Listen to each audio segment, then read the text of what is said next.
Liver பற்றி சொன்னீங்கல்ல, fatty liver. So அது வந்து லிவர் வந்து ஃபேட்டி லிவர் வந்து அந்த ஃபேட் அக்குமுலேட் ஆகும். ஆனால் ஒரு சர்டன் டைமில் வந்து இப்போ ஃபார் எக்ஸாம்பிள் நீங்கள் பார்த்தீங்கன்னா சிக்கன் லிவரோ இல்லை மட்டன் லிவரோ நீங்கள் பார்த்துருப்பீங்க, அது எவ்வளோ ஸ்மூத் சர்ஃபேஸாக இருக்கும். அதே மாதிரி தான் நம்மளுடைய வந்து ஸ்மூத்தாக இருக்கும்.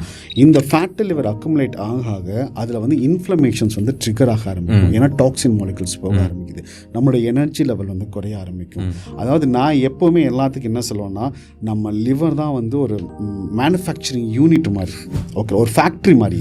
அந்த ஃபேக்ட்ரி வந்து கரெக்டாக வந்து எல்லாத்தையும் ப்ராசஸ் பண்ணினா தான் நமக்கு கரெக்டாக இருக்கும். அந்த ஃபேக்ட்ரி கரெக்டாக ப்ராசஸ் பண்ணணும்னா நம்ம கட்டு கரெக்டாக இருக்கும். ஸோ இந்த லேயர் என்ன ஆகும், உங்களுக்கு அந்த சாஃப்ட் லேயர் இருக்கு இல்லைங்களா, அந்த சாஃப்ட் லேயர் வந்து கொஞ்சம் கொஞ்சமாக ஃபைப்ரஸிஸாக மாற ஆரம்பிக்கும். அந்த இன்ஃப்ளமேஷன் ட்ரிகர் ஆக அப்போ அந்த ட்ரிகர் ஆகும்போது அது கடைசியில் வந்து ரொம்ப ஸ்ட்ராங் ஸ்ட்ரக்சராக மாறிடும்.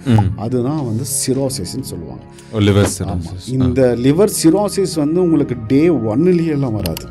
Starts with fat liver. அதுதான் எல்லாரும் நினைக்கிறது. ஆனால் ஸ்டார்ட்ஸ் வித் நார்மல் ப்ளோட்டிங்.